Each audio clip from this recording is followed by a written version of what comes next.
Empat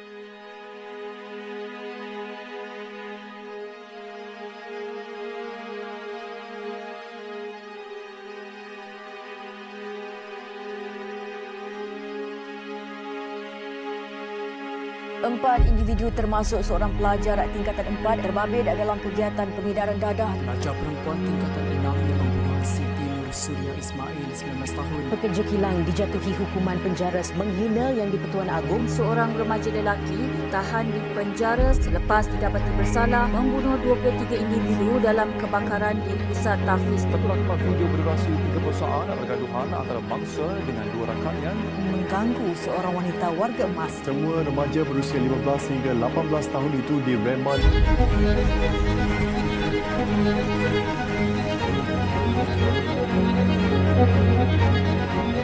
Punya Dan, aku tak punya. Kamu punya Dan, aku tak punya dia. Gambar dan video memaparkan beberapa gadis Melayu bertiga di peluk.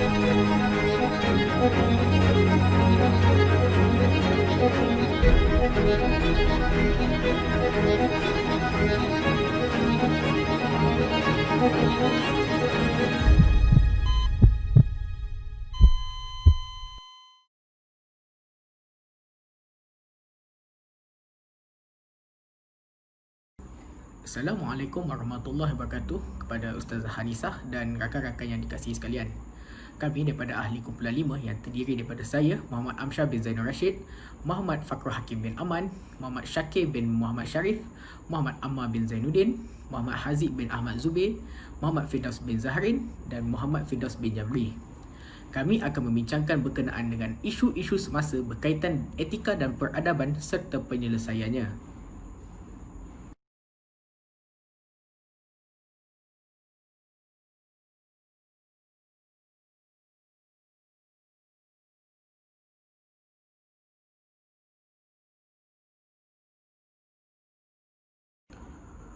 Okey, kita mulakan dengan pengenalan. Pertama sekali kita mesti tahu apakah itu etika dan peradaban.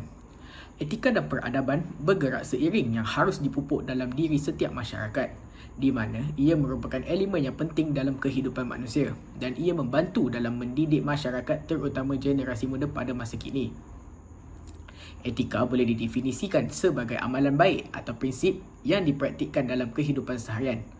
Manakala dari segi istilah, etika merujuk kepada sistem tingkah laku manusia bersumberkan falsafah atau akal manusia itu sendiri. Sebagai contoh, wujudnya etika pemakaian formal yang dalam sesebuah majlis yang diwujudkan dan digubal oleh manusia yang hanya bersifat melibatkan duniawi semata-mata. Peradaban pula membawa maksud di mana pengaruh kebudayaan sesebuah tamadun yang menakluki sesebuah negara tersebut, di mana sebagai salah satu contoh kedatangan Cina ke negara kita yang membawa pengaruh peradaban Cina ke atas kebudayaan masyarakat Melayu pada masa dahulu yang mewujudkan komuniti seperti Baba dan Nyonya di Melaka, Cina peranakan dan adat kaum Cina. Untuk mengukuhkan lagi hujah, kita dapat lihat pengaruh peradaban barat dan contohnya pengaruh Portugis pada abad ke-15-11 yang tertumpu di Melaka dan membawa pengaruh seperti memperkenalkan sistem tulisan Rumi dan wujudnya bangunan Formosa yang menarik tumpuan pelancong sehingga masa kini. Walau bagaimanapun, masyarakat pada masa zaman dahulu hidup dalam keadaan harmoni walaupun dijajah, di mana mereka mengamalkan sistem, konsep etika dan peradaban dalam kehidupan seharian mereka.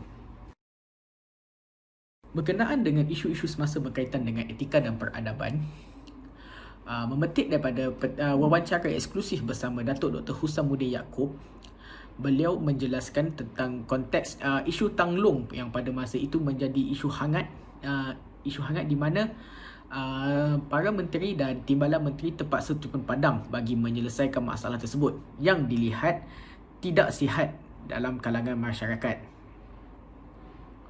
di mana menteri tersebut hanya mempertahankan isu Tanglong tersebut dan beliau mempertikaikan tindakan menteri tersebut yang senyap apabila lembaga pengurus sekolah Cina iaitu Dongzong mendesak agar tulisan Jawi dihapuskan daripada buku teks bahasa Melayu di sekolah-sekolah kebangsaan, di mana ia membangkitkan kemarahan kaum Melayu.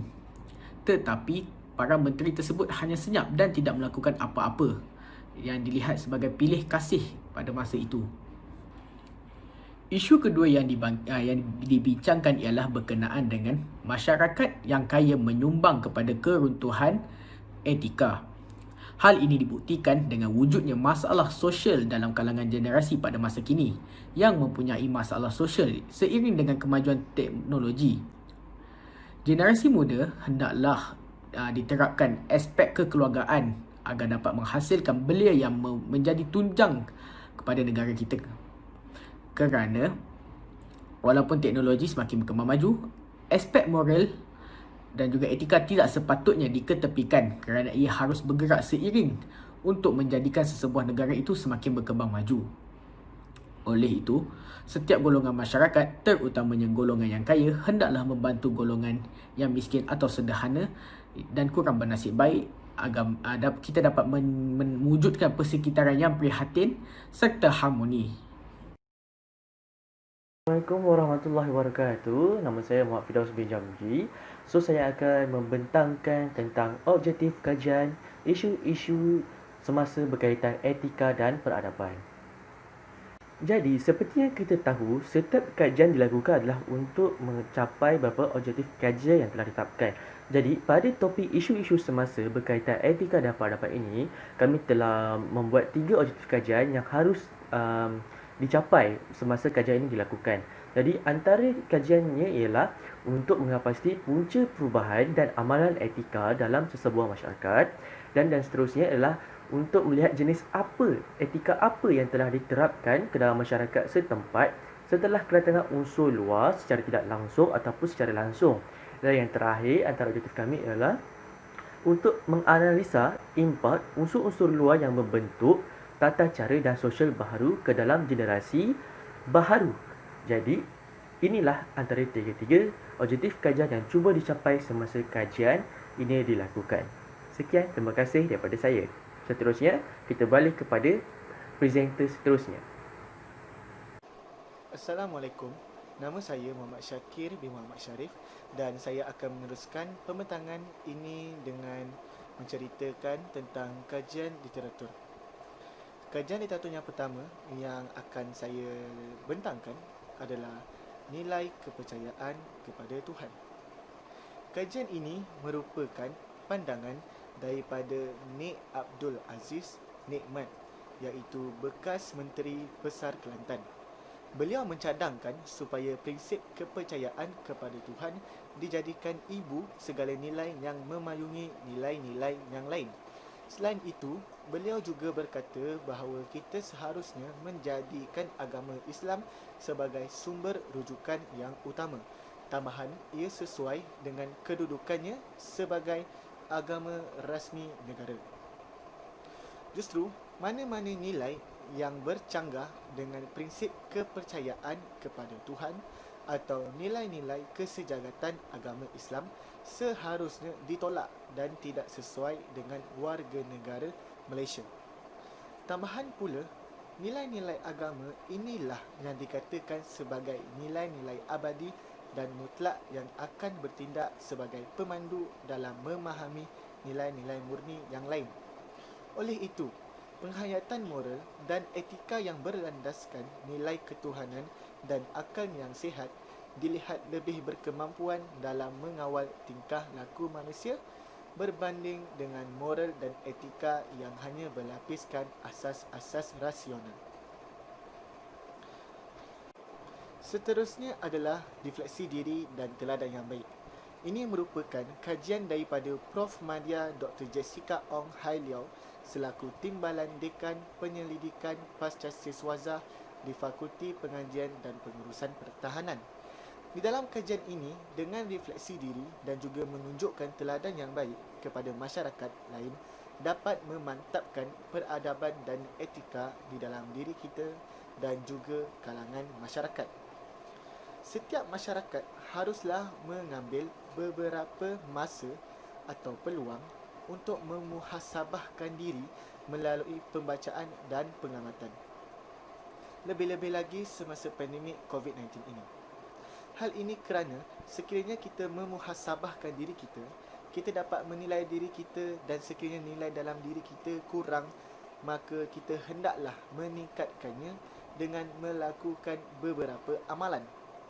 Selain itu, kita juga dapat memantapkan peradaban dan etika dengan menunjukkan sikap yang baik kepada masyarakat. Kaedah ini sebaiknya dilakukan oleh orang yang berpengaruh seperti pemimpin. Hal ini kerana apabila orang berpengaruh menunjukkan sikap yang baik kepada masyarakat, masyarakat akan terikut dengan sikap yang ditunjukkan oleh mereka, dan pada masa yang sama nilai-nilai murni di dalam diri mereka akan bertambah. Kesimpulannya, kehidupan seharian kita menyajikan pelbagai mesej, sebarang secara langsung dan tidak langsung, dan banyak mesej yang boleh dijadikan sebagai panduan kehidupan. So, itu sahaja daripada saya. Terima kasih.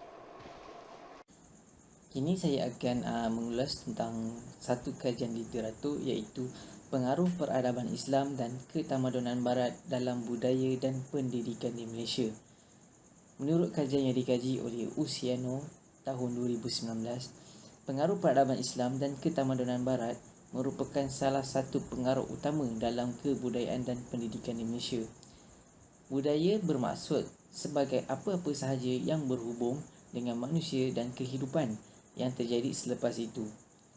Seperti contoh yang diberikan oleh penulis adalah cara berfikir, cara bertindak, bercakap, membuat sesuatu, berpakaian, makanan, tempat tinggal, adat resam dan sebagainya.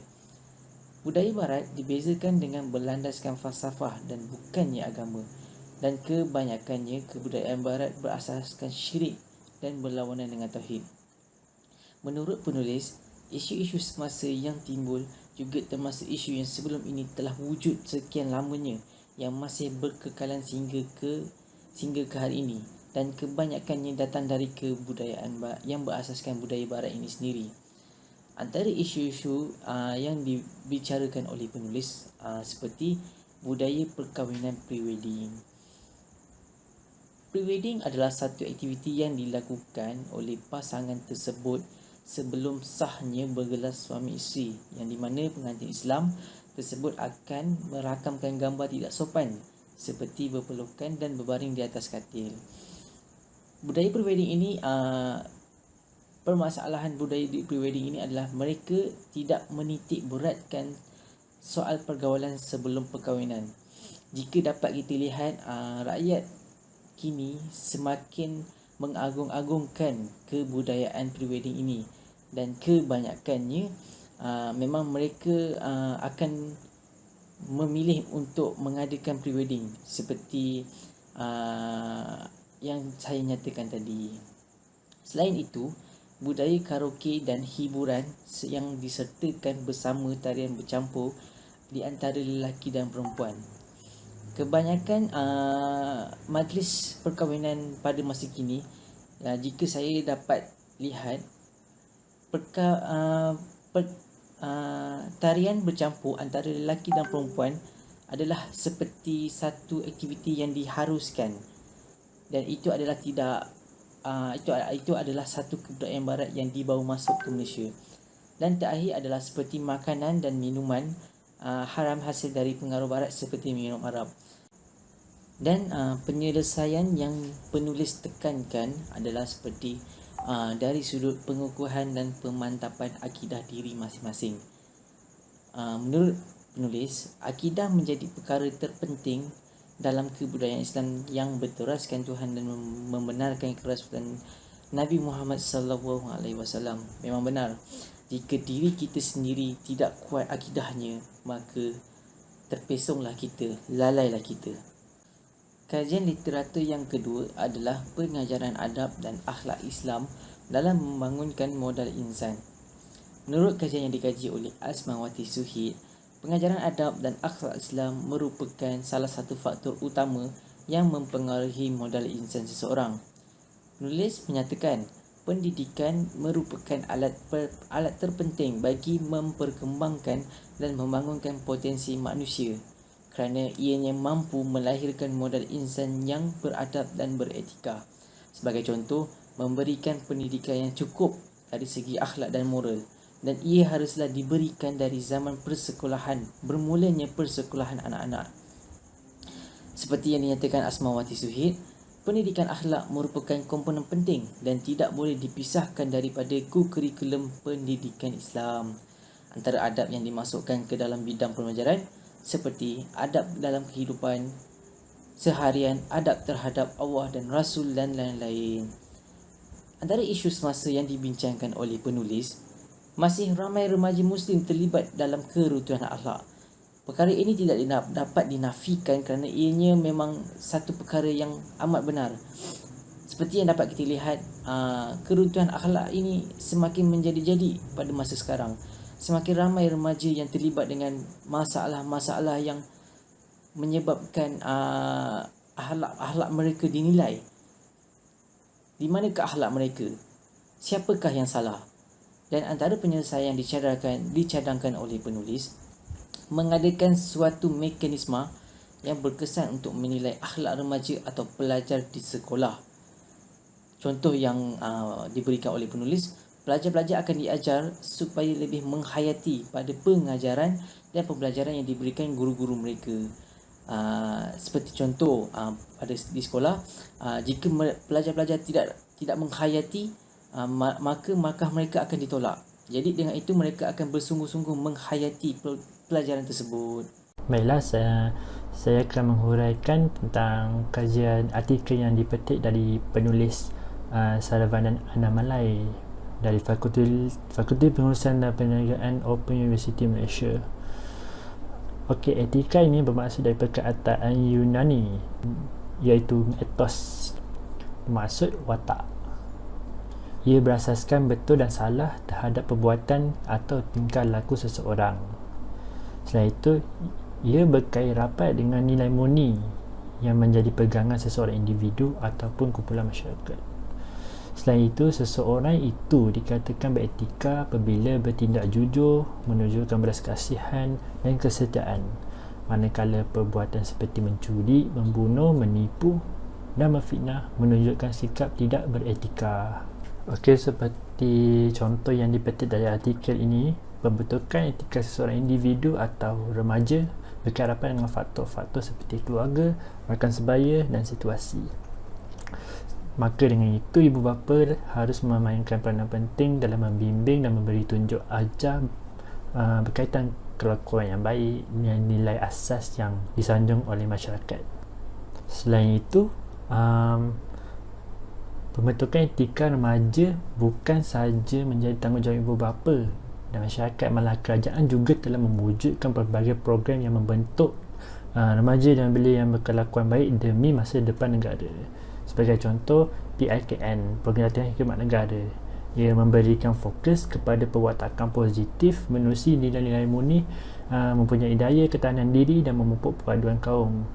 Dengan itu, supaya remaja boleh lebih bersedia menempuh cabaran masa depan yang mencabar dan akan membantu membentuk generasi akan datang yang beretika dan berwibawa dengan semangat kepimpinan yang tinggi. Artikel yang seterusnya iaitu dari penulis Abdul Latif Abu Bakar dari Universiti Pendidikan Sultan Idris Tanjung Maling mengenai peradaban. Institusi diraja sebagai asas kekuatan jati diri kita, di mana bagi melahirkan semangat jati diri kebangsaan, kita wajar menghormati institusi raja yang mempunyai warisan budaya. Selain itu, sebagai rakyat Malaysia yang patriotik dan mempunyai kekuatan jati diri kebangsaan yang menjadi teras kepada warisan peradaban atau tamadun yang wujud sejak zaman Kesultanan Melayu Melaka dan Kesultanan Melayu. Sebagai contoh, sebagai warga negara yang setia, kita wajar menghormati peranan institusi Raja-Raja Melayu dalam sistem pemerintahan Malaysia.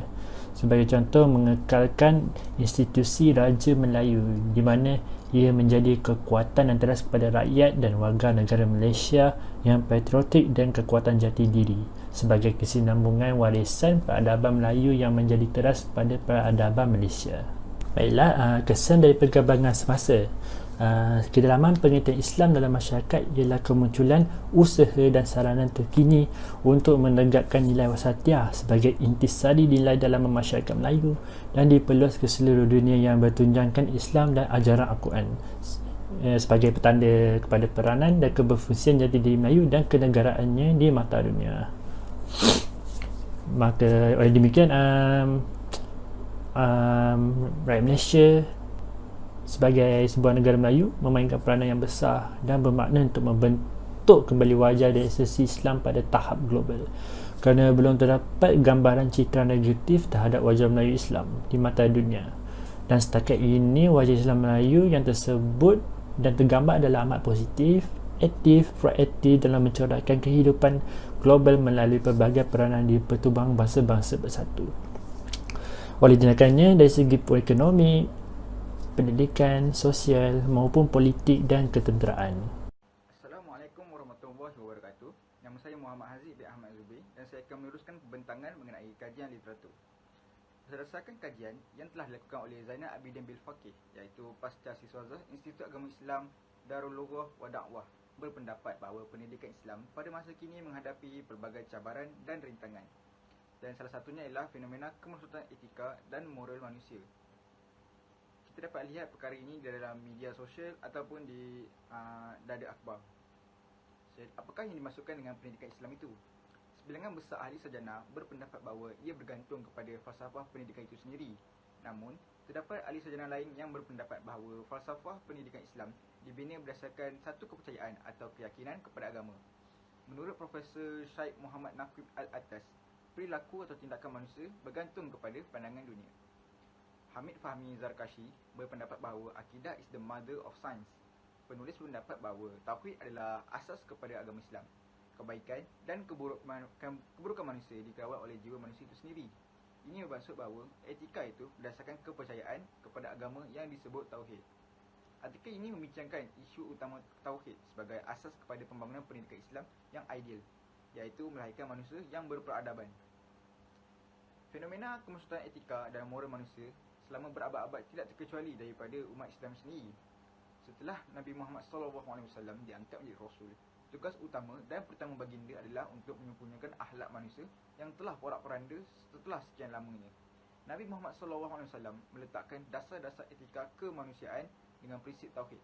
Tauhid dalam konteks ini bukan sekadar penegasan secara verbal bahawa tiada Tuhan melainkan Allah dan Nabi Muhammad SAW adalah utusan Allah. Berikut adalah peradaban Islam dan peradaban atau agama yang telah wujud sebelum kedatangan agama Islam. Pertama, kita pergi kepada peradaban Islam. Peradaban Islam berlandaskan tauhid, iaitu menempatkan manusia berada di landasan yang benar, iaitu tidak melebih-lebihkan tahap ketuhanan dan tidak merendah-rendahkan sehingga pada taraf binatang. Peradaban Yunani mengembangkan ajaran humanism sekular yang menempatkan manusia sebagai segala-galanya, iaitu sehingga mendewakan manusia secara berlebihan.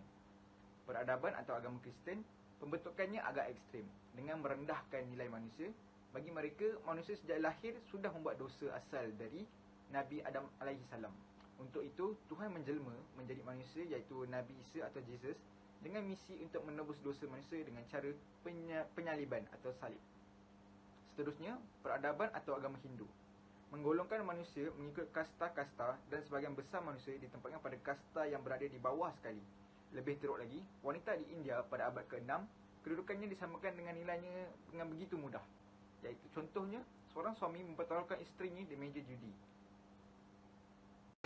Tauhid Islam sebenarnya ialah untuk mendidik manusia supaya menjadi manusia yang beretika, berakhlak dan berperadaban. Menurut Profesor Syed Muhammad Naqib Al-Attas, untuk menyemai dan menanam adab dalam diri manusia itu sendiri, ianya perlu bermula dengan pendidikan yang berkonsepkan ta'dib, iaitu merangkumi unsur-unsur seperti berikut. Pertama sekali, ilmu. Yang kedua, arahan atau taklim. Dan yang ketiga, pembinaan yang baik atau tarbiyah. Selain itu, adab juga boleh dipelajari berdasarkan pengalaman hidup manusia secara peribadi, sosial dan dalam disiplin intelektual. Menurut Profesor Wan Muhammad Nur, orang yang beradab mampu meletakkan atau membezakan pada tempatnya, iaitu mana yang benar dan mana yang salah, juga mana yang hak dan mana yang batil. Ini sama seperti dalam bidang keilmuan, iaitu untuk menempatkan di antara mana ilmu fardu ain dan ilmu fardu kifayah.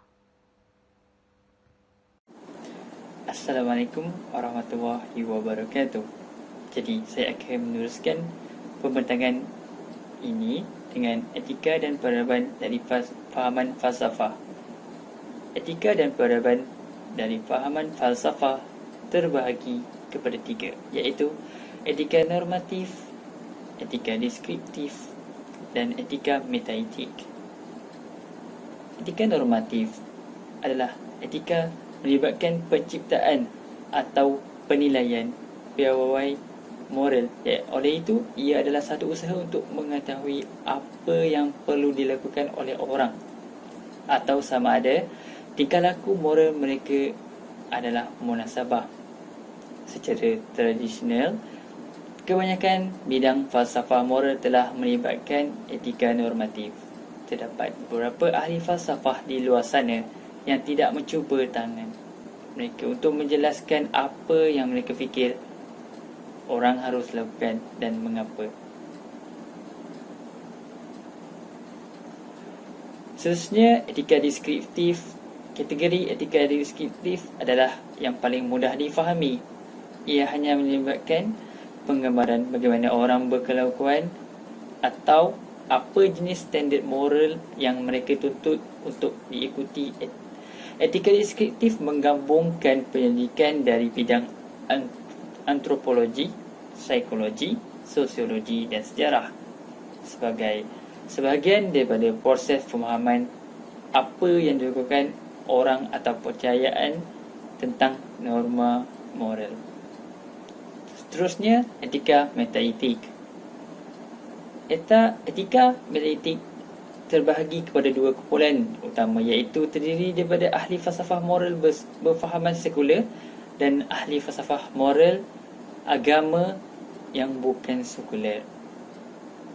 Asas kepada perdebatan antara 2 aliran ini tertanam dalam persoalan akal dan wahyu. Ahli falsafah moral sekular mempersoalkan kewajaran bagi meletakkan Tuhan dan wahyunya dalam pembincangan falsafah etika.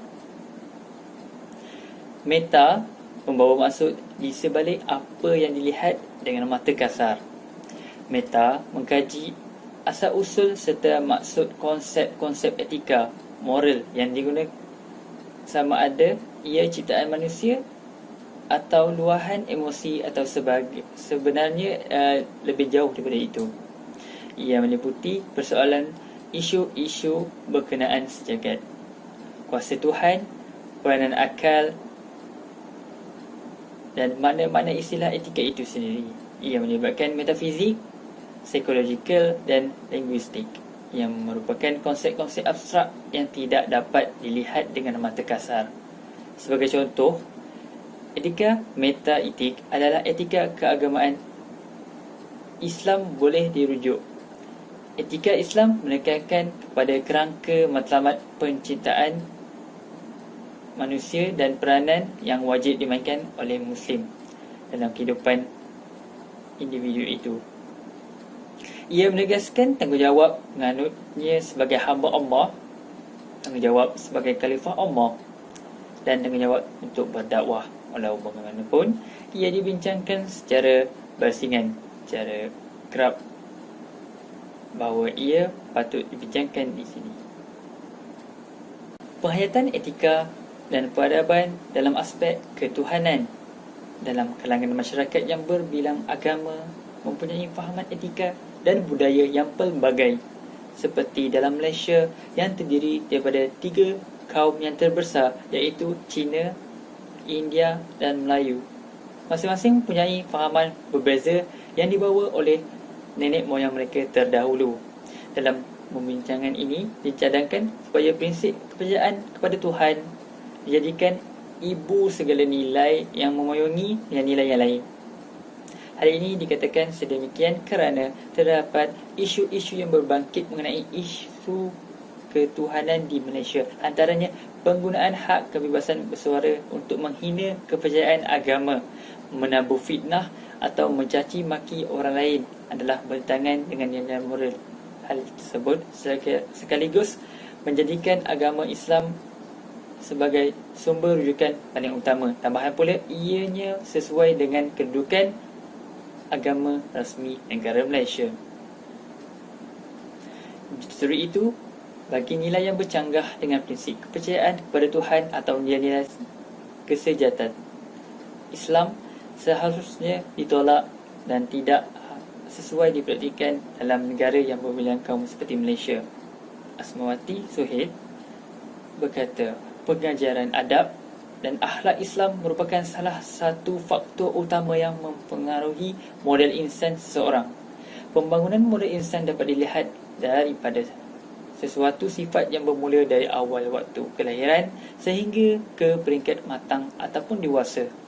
Ini membuka mata dalam kalangan para pembaca bahawa betapa pentingnya prinsip ajaran agama yang dapat membentuk kepada nilai kepercayaan Tuhan dan perlu dibincang secara terbuka kepada para pelajar, khususnya diajar di sekolah rendah dan menengah, lalu dilanjutkan di peringkat IPT.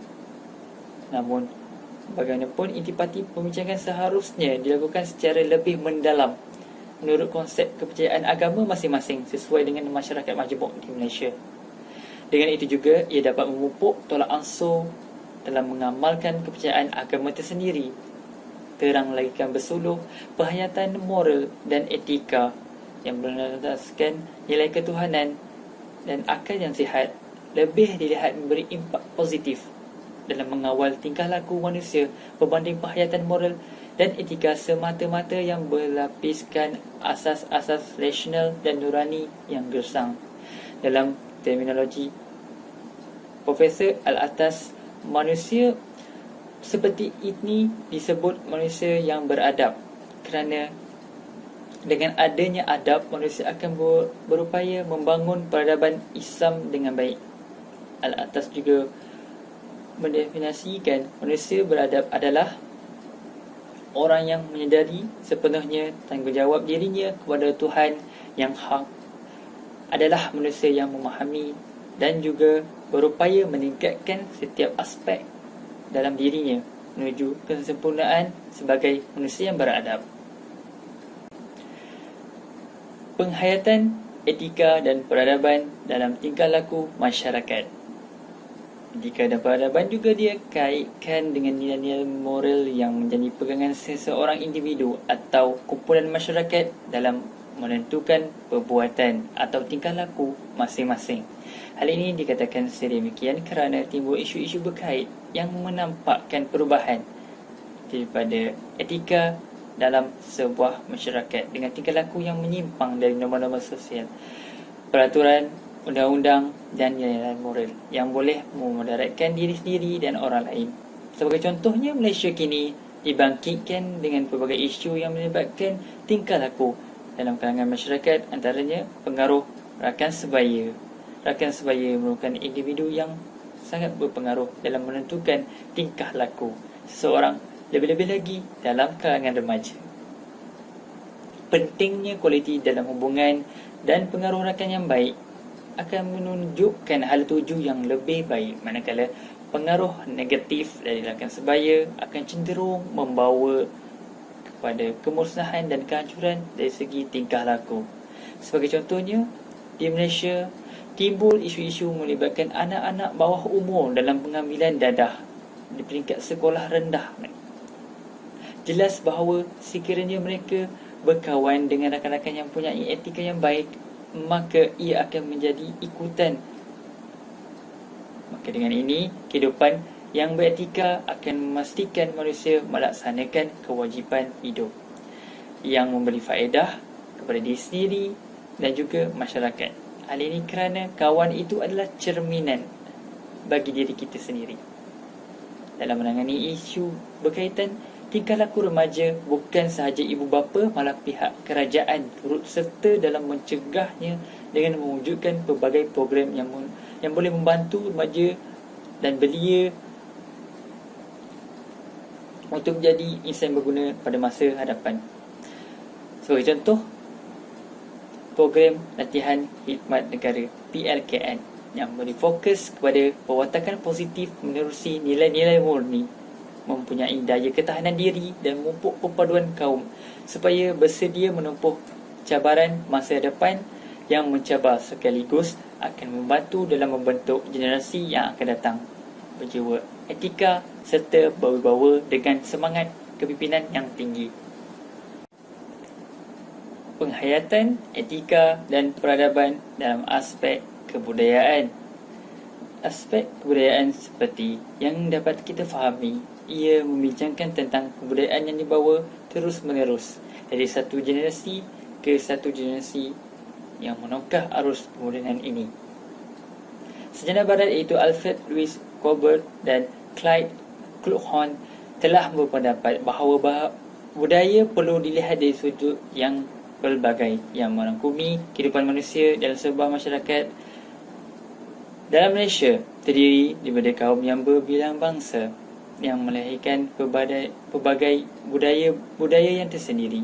Namun begitu, pengaruh budaya barat dikenal pasti bercampur baur dengan aspek kebudayaan di Malaysia masa kini yang dapat dibezakan dengan kebudayaan yang lain kerana ia jelas berlandaskan falsafah dan bukannya agama dan berlawanan dengan konsep tauhid.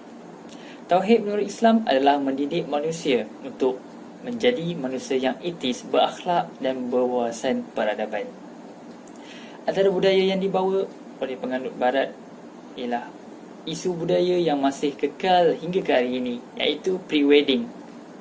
Umum mengetahui pre-wedding dilakukan sebelum pasangan bergelar menjadi suami isteri yang sah, di mana melibatkan pengantin Islam tersebut akan merakam gambar-gambar yang tidak sopan seperti berpelukan dan berbaring di atas katil. Dalam konteks Islam yang sebenar, hal inilah yang membezakan dengan peradaban bangsa lain dengan bangsa Islam.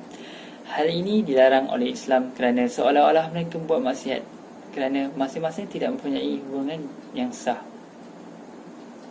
Pentingnya pengaruh Islam dalam peradaban adalah membimbing umat Islam ke jalan yang diridai Allah Subhanahu Wa Taala. Kesan buruk daripada perkara yang bersimpang dengan ajaran Islam dalam aspek perkahwinan akan menyebabkan kurangnya keistimewaan perkahwinan bila tiba waktu perkahwinan yang sebenar.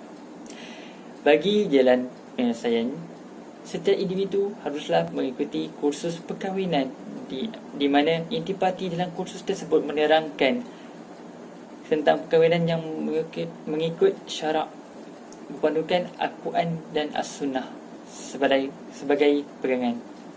Selain itu juga, mereka akan mempelajari konsep perkahwinan mengikut ajaran Islam yang sebenar. Dengan itu, jelaslah pendidikan merupakan alat terpenting bagi mengembangkan dan membangunkan potensi Malaysia yang seterusnya mampu melahirkan budak insan yang beradab dan beretika. Allah Subhanahu Wa Taala menganugerahkan al-hikmah kepada siapa saja yang Dia kehendaki, dan barang siapa yang dianugerahkan al-hikmah itu, maka dia benar-benar telah dianugerahi kurnia yang banyak, dan hanya orang-orang yang berkahlah yang dapat mengambil pengajaran.